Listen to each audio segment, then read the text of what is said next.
Welcome back. Find a comfortable position and let your body get heavy. Take a slow breath in and let it out. There's nothing you need to do right now. Know where you need to be. Tonight, I have 5 stories for you. Let them wash over you. You don't need to follow along closely. Just let the words carry you. Let's begin. I can still picture the small kitchen of my old apartment, a sun-drenched corner unit, filled with the scent of freshly brewed coffee, mingling with the faintest hint of cinnamon.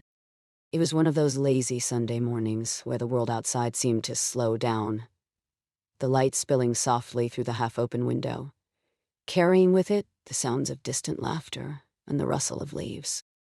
I had just settled into my favorite spot at the round wooden table, the one with the slightly wobbly leg, when I caught sight of the bird feeder hanging outside. This particular feeder, an old glass contraption painted with cheerful red flowers, had been a trusty companion through many seasons. I could always count on it to attract the small finches and sparrows that flitted about my garden. But lately, a troublesome squirrel had taken a liking to the feeder, acrobatically leaping from branch to branch as if it were auditioning for some nature documentary.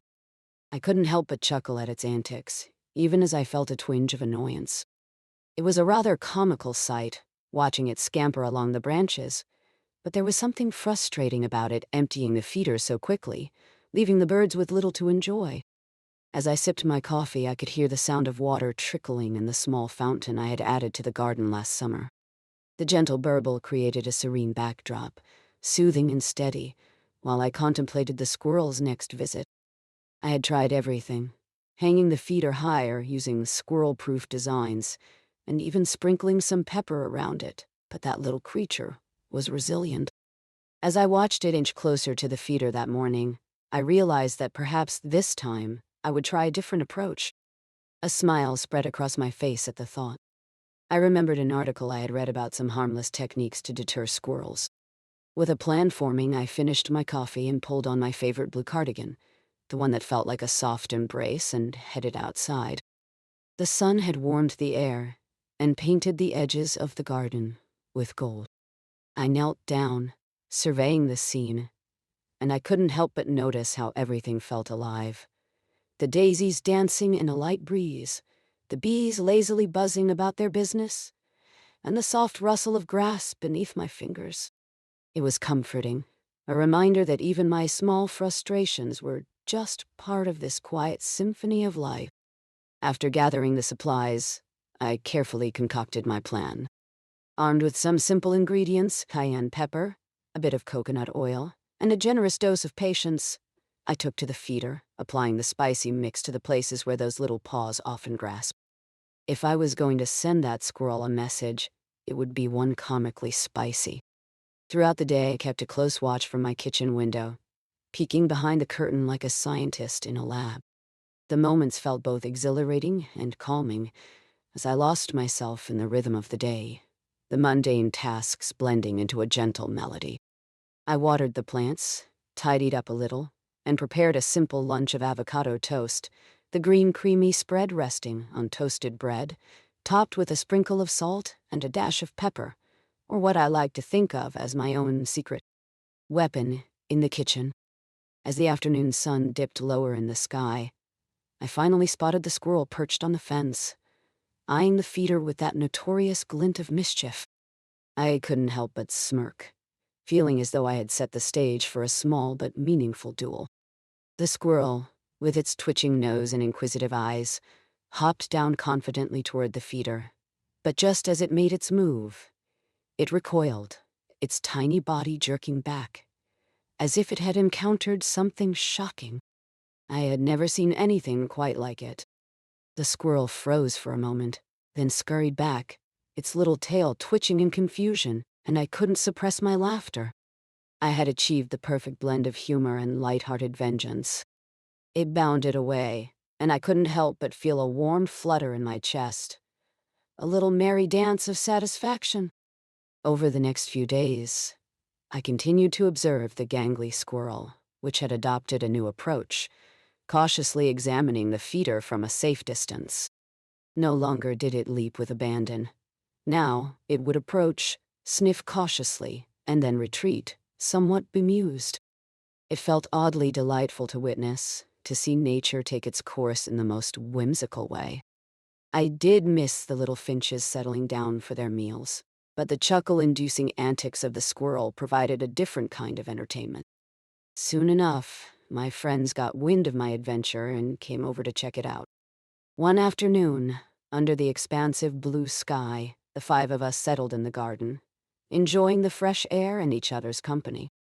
The chatter of voices and the laughter that mingled with the rustling leaves filled the space with warmth. Someone had brought cookies, and the air was sweetened with the smell of chocolate and laughter. As we sat with plates balanced on our knees, I found myself sharing the story of my squirrel saga, embellishing just enough to elicit peals of laughter, each chuckle easing the day into a gentle evening. As the sun began its descent, I noticed the first stars twinkling shyly in the twilight sky. It was one of those evenings where the air felt thick with possibilities.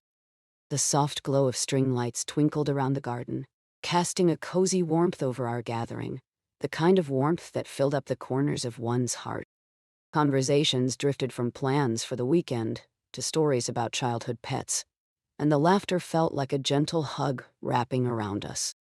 Time seemed to slow in that magical hour, and just as I leaned back in my chair, my heart full with friendship, I saw that familiar bushy tail peek hesitantly around the side of the fence. Without a hint of caution, the little squirrel approached the feeder, momentarily halting our chatter.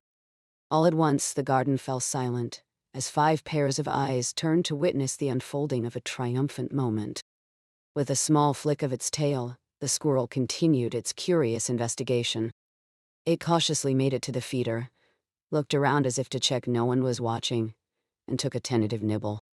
A soft wave of laughter broke out among us, and I couldn't help but join in.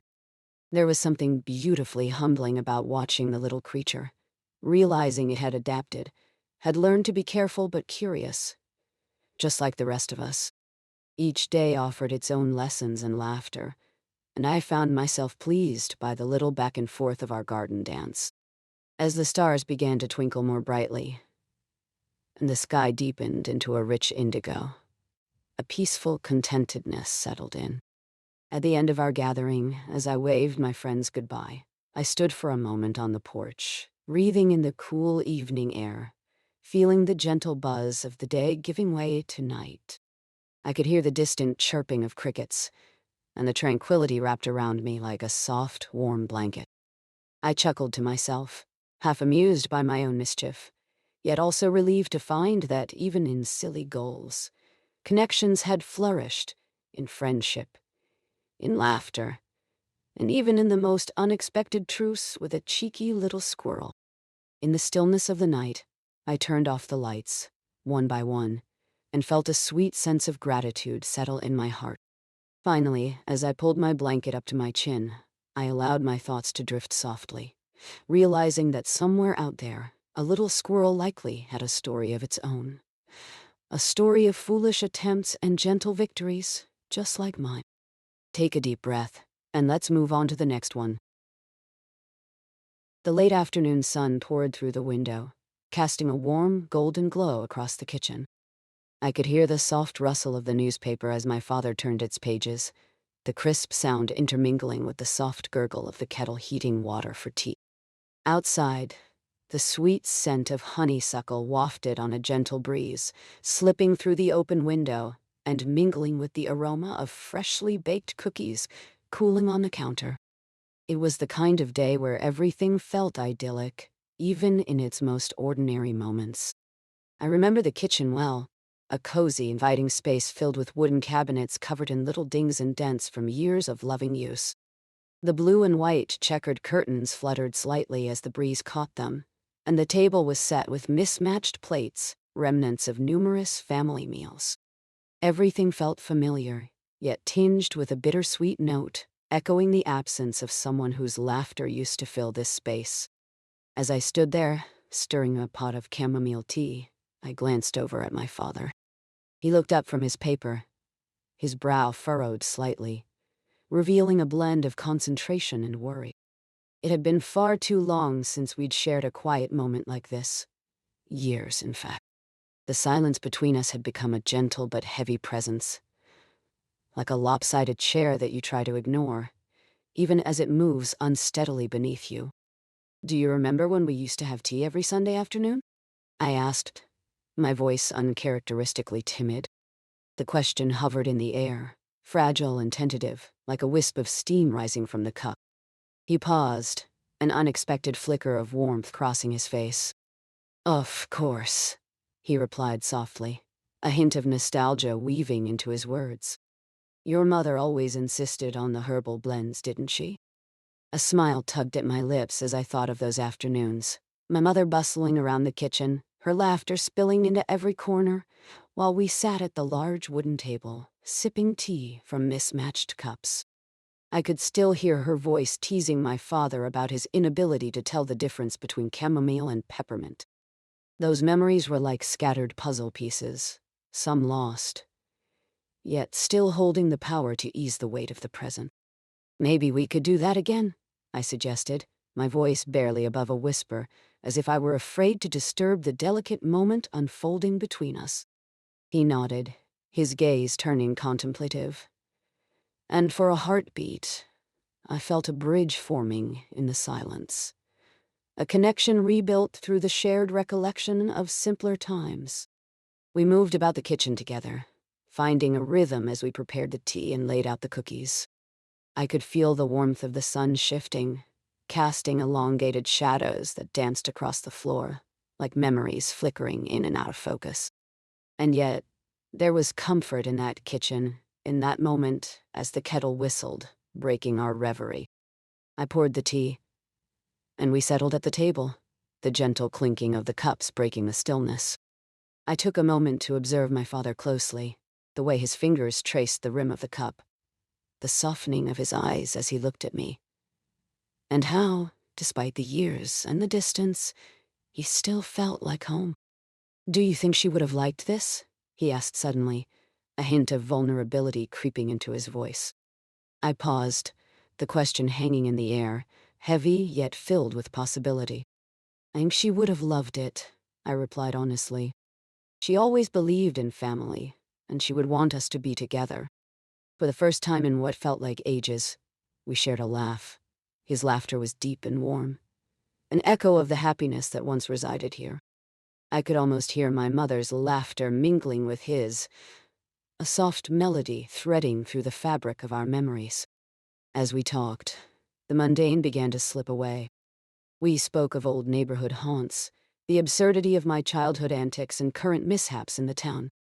The conversation flowed easily, as if we were dipping our toes into a gentle stream, allowing the current of our shared history to wash over us, smoothing the edges of things once jagged and sharp. I could see the evening sky shift, a soft palette of oranges and pinks filtering through the window. Outside, the first stars began to twinkle in the dusky sky, while the scents of the kitchen enveloped us, wrapping around us like a cozy blanket. The warmth of the tea seeped into my hands, reminding me of the closeness we had shared. There was a moment of quiet, during which we both seemed to breathe in the stillness, the soft ticking of the old clock on the wall, punctuating the air between us.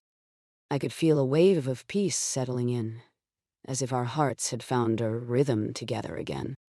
In the quiet, I glanced outside, noticing a rabbit nibbling on the grass beneath the fading light. It seemed to be savoring every blade, taking its time in the golden glow, much like we were at that moment.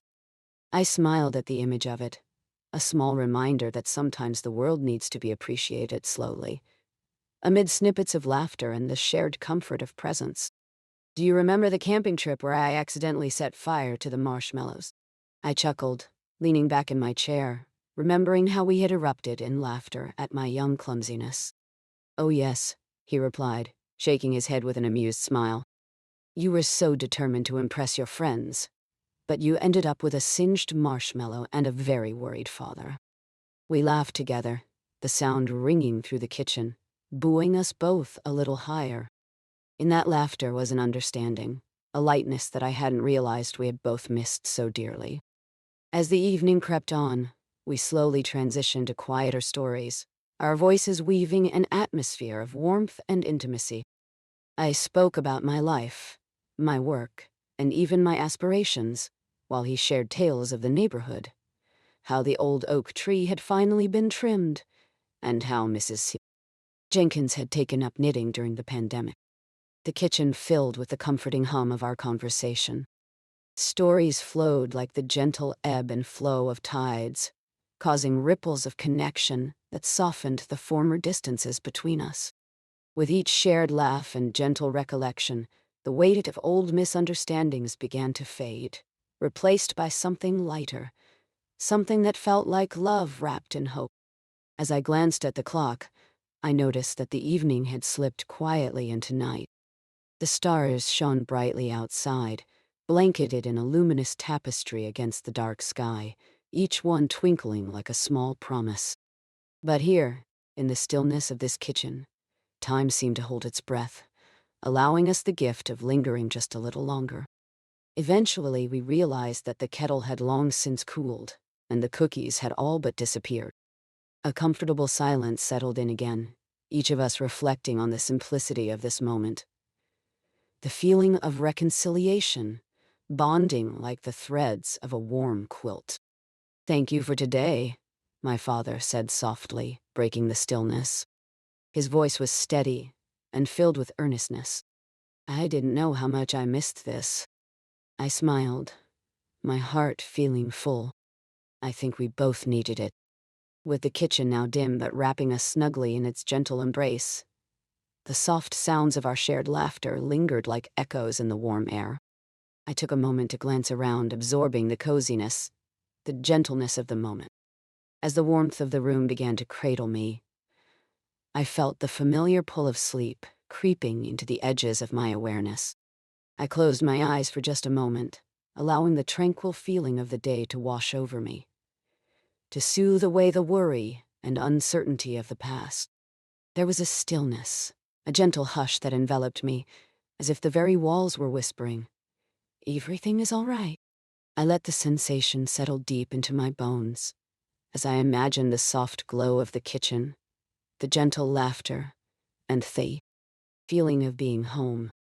And as I lingered in that peaceful space, I remembered, in moments of uncertainty, love has a way of guiding us back, like a faint light shimmering in the dark, leading us gently toward connection, toward warmth, and toward the comfort of being together. Let yourself relax as we begin the next story. The air was thick with the rich scent of roasted coffee beans, intertwining with the subtle sweetness of cinnamon as I stepped into the little cafe that had stolen my heart.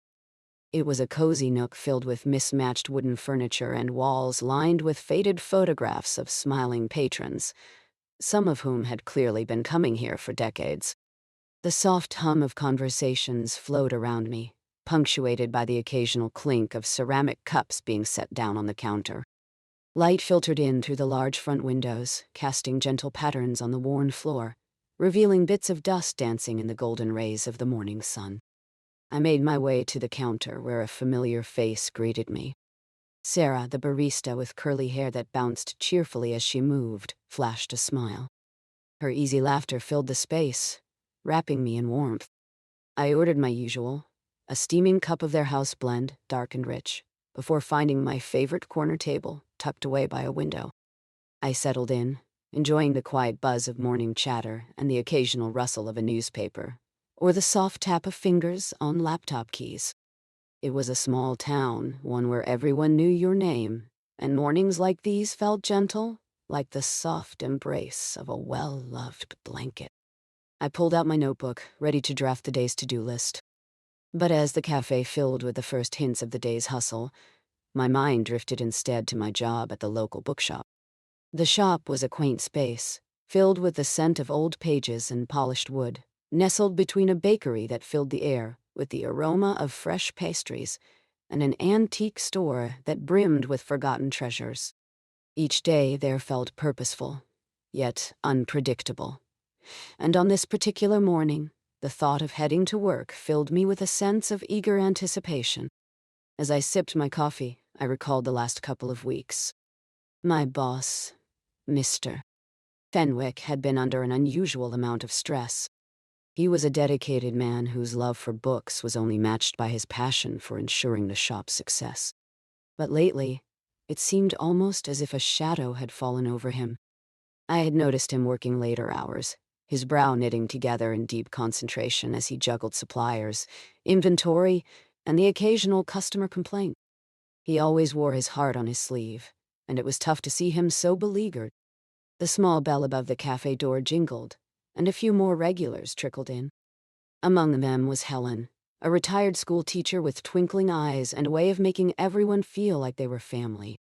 I could hear her voice, that soothing, comforting tone, as she shared a story about her grandchildren, laughing easily at their latest antics. Across the room, I saw a young couple, engrossed in their own world, leaning close together, their fingers intertwined and smiles on their lips. It was the kind of day that felt right, a reminder that life, even amid challenges, had its beautiful moments. Once I finished my coffee, I gathered my things and made my way to the bookshop. The walk was short and sweet, just a few blocks lined with flowering trees whose blossoms whispered tales of spring. The air was cool, a gentle breeze rustling the leaves, as if nature was encouraging me to take it slow. Arriving at the shop, I pushed open the heavy glass door, greeted by the familiar scent of books, mingling with freshly baked bread from the bakery next door. "Good morning," I called out, my voice echoing softly against the rows of shelves. Mr. Fenwick looked up from behind the counter, his face lighting up with a smile that seemed to pull the burdens from his brow, even if just for a moment. "Ah, there you are. How was your weekend?" "No, I shared a few highlights from my time, while he listened intently, nodding and chuckling at the right spots. But soon enough, I noticed his smile faltered again, just a bit, as he glanced at a stack of invoices piled high on his desk. A part of me wished I could help ease his load, but I knew he tended to shoulder these things alone, a habit he had grown comfortable with over the years. The day unfolded like the pages of a well-loved book, filled with the quiet joy of arranging shelves, recommending novels to eager readers, and enjoying the comforting routine that came with working in a place full of stories. I found a moment to escape to the back room, where I stumbled upon a new collection of journals that had just arrived. The leather-bound covers, embossed with golden lettering, caught my attention. I flicked through a few, running my fingers over the smooth pages, imagining all the thoughts and dreams they would hold for their new owners. As I returned to the main area, I noticed a couple of regular patrons gathered around the counter, a community of friends who often shared laughter and stories over a good book. It warmed my heart to see the way Mr. Fenwick responded to them, drawing out their tales, offering small bits of advice about life and literature. But as I watched, I also noticed an unsettling tension in his demeanor, as if he was striving to keep the joy alive while grappling with an unseen burden. Then, just as the afternoon light began to soften, an unexpected visitor entered the bookshop. It was Miss Langley, the owner of a rival bookstore across town. I had seen her a handful of times, and she rarely graced us with her presence. Today, she strode in confidently, her eyes scanning the shelves as if hunting for treasure. There was an air of competition about her, and as she approached the counter, I could sense the shift in Mr. Fenwick's posture, the way he straightened up as if preparing for a duel. "Tony," she greeted him coolly. "I thought I might stop by. You know, see what's trending in your little shop." The underlying tone of her words dripped with a smugness that set my teeth on edge. "Mr. Fenwick offered a tight-lipped smile. "We have quite a selection of mystery novels right now," he said, his voice steady but bland, like lukewarm tea. I could see the flicker of discomfort in his eyes as she proceeded to comment on the inventory, her words laced with thinly veiled critiques of his choices. During her stay, I busied myself at a nearby shelf, trying to maintain my composure while listening to this quiet exchange. Every subtle jab she made at Mr. Fenwick felt unjust, and I could sense the growing tension in the room. Yet, instead of fighting back or retaliating, he nodded and smiled, absorbing the blows as best as he could, maintaining his gentle demeanor. After what felt like an eternity, Ms. Langley drifted from the counter, clearly unsatisfied but leaving with the faintest shadow of triumph on her face. As soon as the door closed behind her, I turned to Mr. Fenwick. Is everything all right? He sighed, running a hand through his hair, a gesture that spoke volumes. It's just the way things go sometimes, you know? Competition can bring out the worst in people. Now.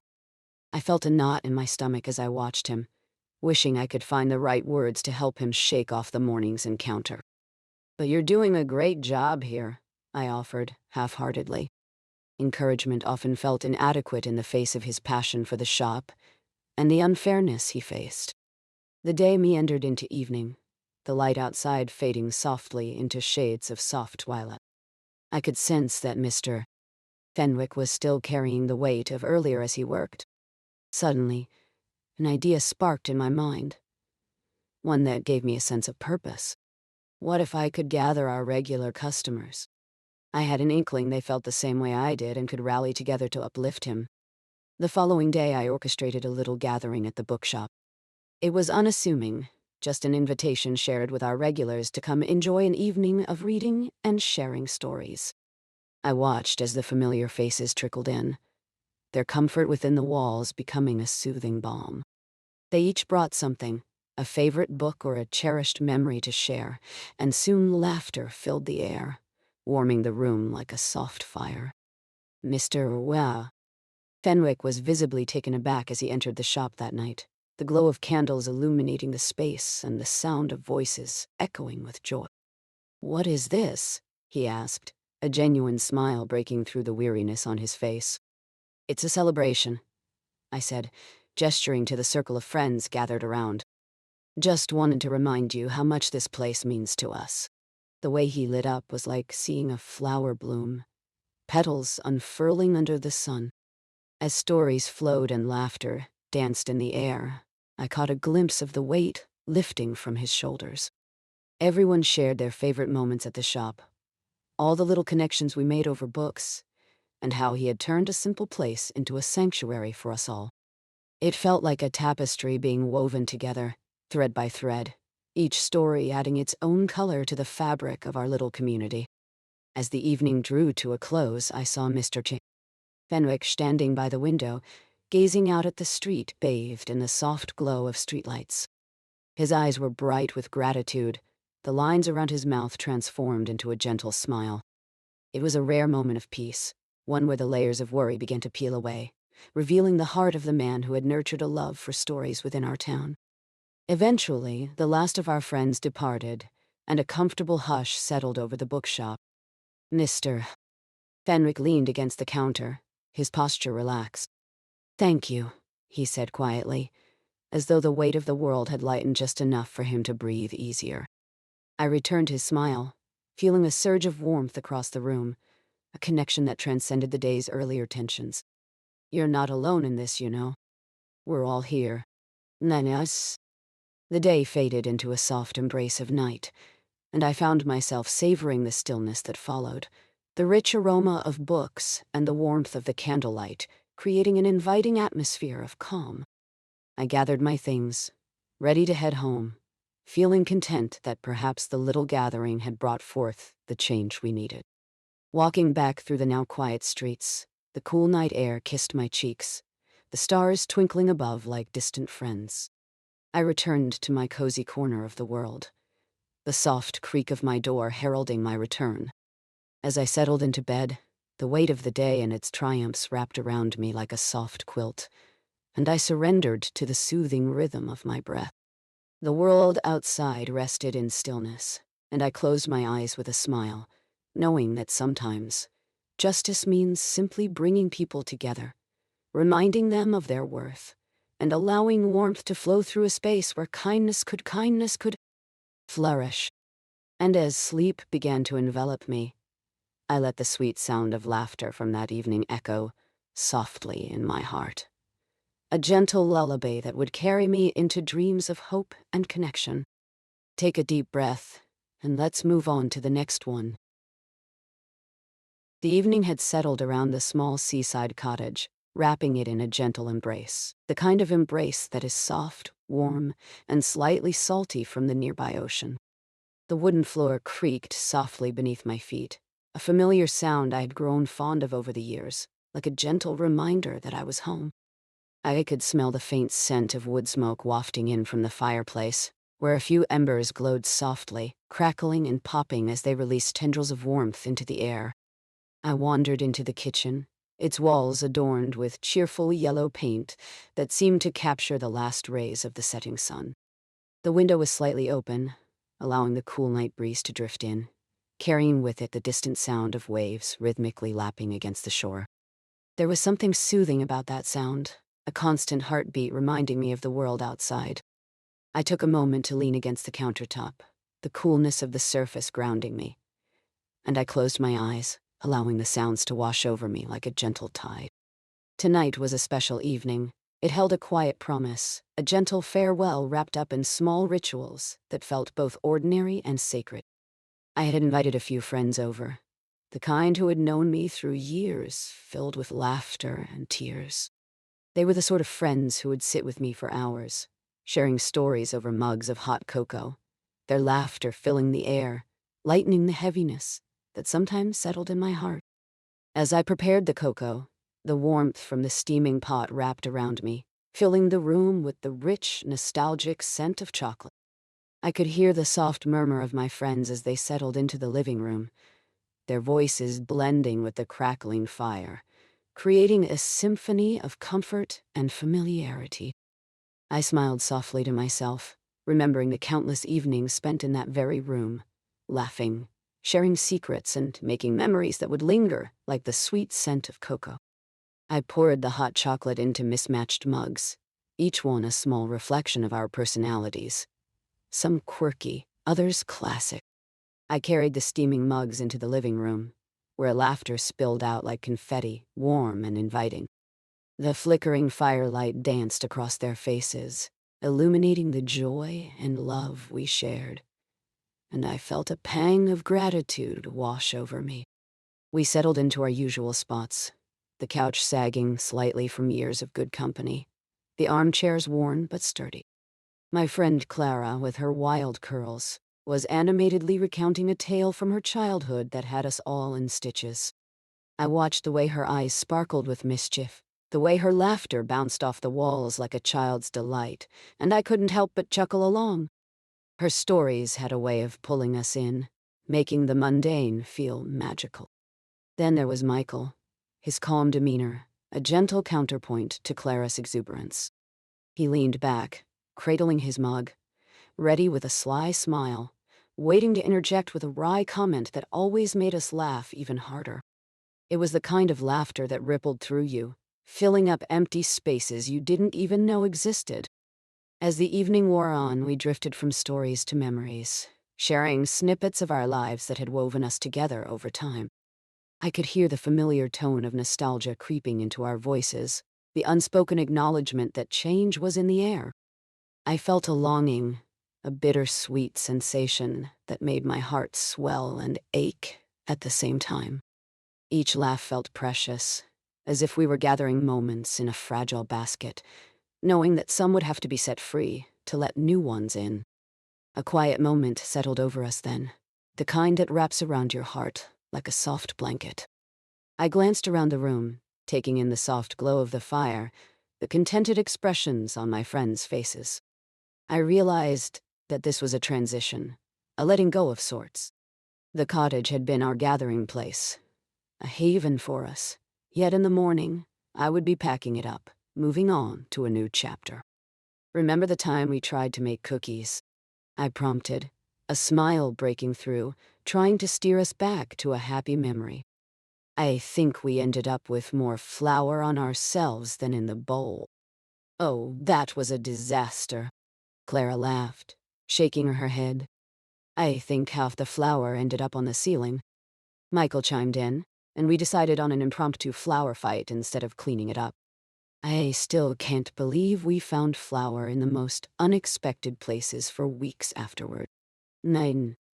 We spent the next moments lost in laughter and recollections, the kind that seemed to grow richer with each word shared, each story told. I remembered the clumsy attempts at baking, the laughter that echoed through the cottage on those afternoons, the way we would collapse into fits of giggles, flour-covered and happy. As the night deepened, the fire flickered low, casting warm shadows on the walls. I felt the gentle flow of conversation begin to slow, like the tide retreating after a long day of crashing against the shore. I could see the weariness creeping into their eyes, softening the laughter that now came in gentle waves. "Hey, let's take a walk to the beach," I suggested softly, and they nodded, their faces lighting up with the promise of adventure. We wrapped ourselves in sweaters, the cool air outside crisp against our skin, and stepped into the night. The stars glimmered like scattered diamonds across a velvet sky, each one twinkling with a kind of quiet magic that felt timeless. The sound of the waves swelled around us, a soothing lullaby that intertwined with our laughter as we walked along the shore, the sand cool beneath our feet. We took our time, wandering along the water's edge, collecting shells and sharing dreams, the moon casting silver paths across the water. I couldn't help but feel a little tug at my heart, the knowledge that this place, this moment, would soon belong to memories. As we stood at the water's edge, I gazed out at the expansive ocean, the waves ebbing and flowing, an eternal dance that mirrored the rhythm of our lives.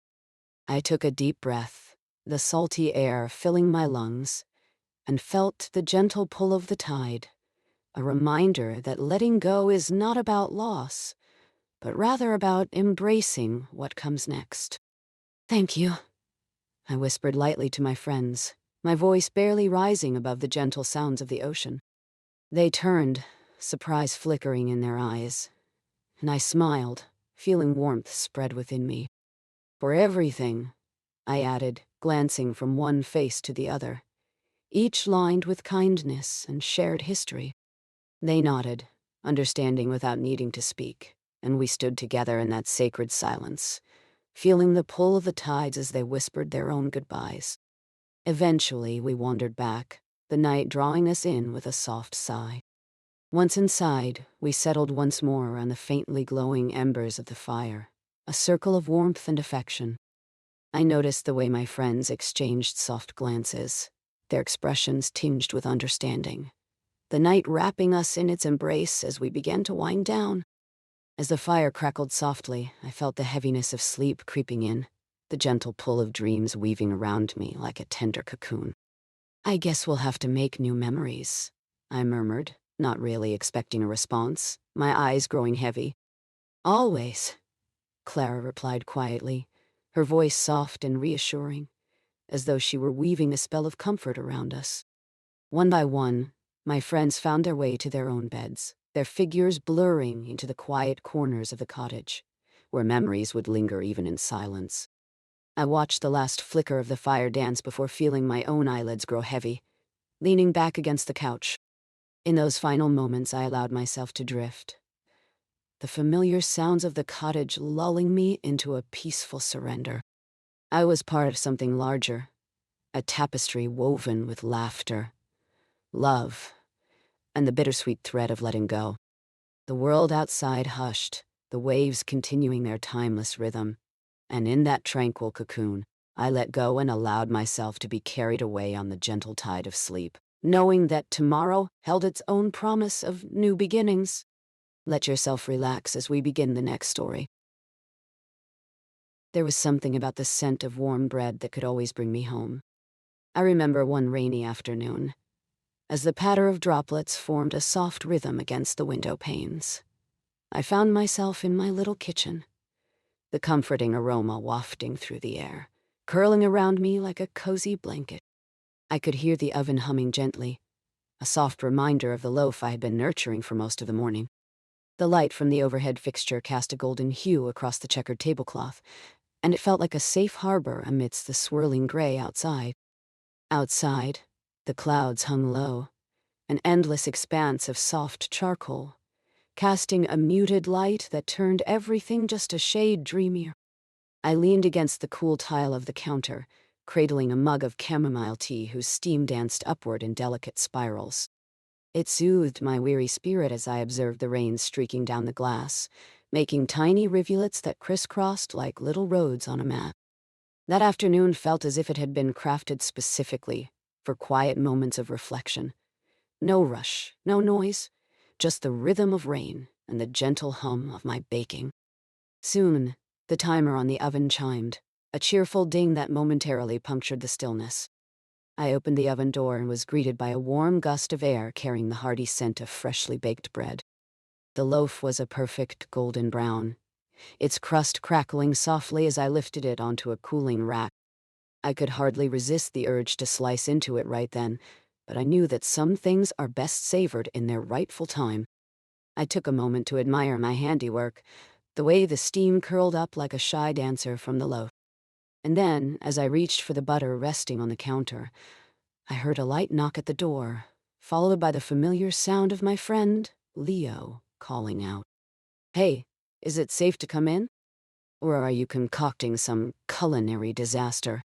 "No." I chuckled softly to myself, recalling the last time I had invited Leo over for dinner. A brave attempt at a stuffed pepper dish that had, to be kind, not gone according to plan. I wiped my hands on a kitchen towel and swung open the door to find him standing there, his expression caught between curiosity and sheer determination to brave whatever sense lingered from inside. "Smells incredible in here," he said, grinning as he stepped over the threshold, shaking off droplets of rain. "I take it you're not misfiring on this one." "Just baked a loaf of bread," I replied, gesturing to the cooling rack. "I think we're safe from culinary disasters today." "You're a braver person than I," Leo laughed, his eyes sparkling. "I once tried to make a loaf, and let's just say it was interesting." Now. We settled into the kitchen, chatting over cups of tea while I sliced into the loaf, the crust crumbling beneath the knife with a satisfying crunch. "It's good," I said warmly, offering him a piece, which he accepted with appreciation. I had always enjoyed our light-hearted banter, especially in moments like these, where laughter mingled effortlessly with the aromas swirling around us. As we continued to talk, the conversation flowed from the loaf and its qualities to upcoming plans for the weekend. Leo mentioned attending an art exhibit downtown. I could feel the warmth of our camaraderie filling the room, reinforcing that quiet connection we always shared. "In fact," he said with a knowing grin, "if you're feeling adventurous, I'm pretty sure they're featuring a piece by that artist who used to make everything from trash. You never know. It could be an enlightening experience." "Nah, trash art?" I laughed, shaking my head. "I'm not sure my aesthetic is ready for that. I might just stick with my bread-making skills for now." "Nan." We both laughed, and I caught him glancing around the kitchen, taking in the homely feel, when suddenly, something caught his eye. A small, colorful flyer taped to the fridge. "Oh, what's this?" he asked, moving closer. I leaned in, suddenly nervous, realizing I had neglected to take down the flyer from that local community center about the upcoming bake-off. "Oh, that," I said, a hint of hesitation in my voice. "I thought it might be fun to enter." "Na. His eyebrows shot up in surprise. "You? A bake-off? Now that's a plot twist I didn't see coming." "No." "Oh, come on. I can bake. I mean, well, mostly," I stammered, a light-headed feeling of self-doubt creeping up. I I just thought, why not?" Leo was still smirking, but there was a softness to his expression. "You should totally do it. Just imagine all those serious bakers in their chef hats. And then there's you, prancing in with your unconventional bread." Ning. I chuckled, picturing it, a sea of pristine bakers and my loaf proudly nestled among them, possibly the only one with a slight indent from my impatient fingers.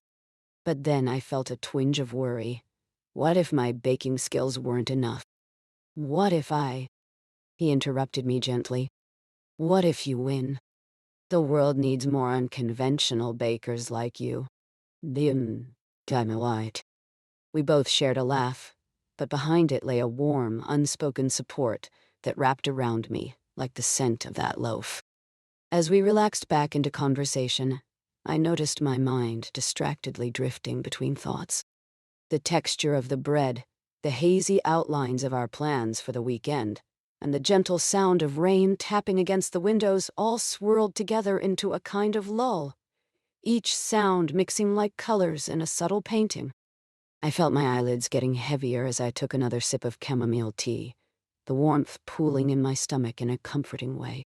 You know, Leo said softly, if you're worried about the bake-off, we could practice together. I could come over and you can guide me in your artistic bread making. And in return, I'll even bake my version of whatever that stuffed pepper incident was. Nine. Now I was laughing, picturing him floundering as he attempted to make something remotely edible. That would be quite the culinary adventure, I replied, a smile tugging at my lips. Exactly. Plus, think of all the bonding we could do, possibly culminating in the most memorable meal ever, he grinned. And for a moment I felt that gentle rush of warmth again. We shared ideas and laughed at the thought of our combined attempts, the kitchen filled with an easy rhythm.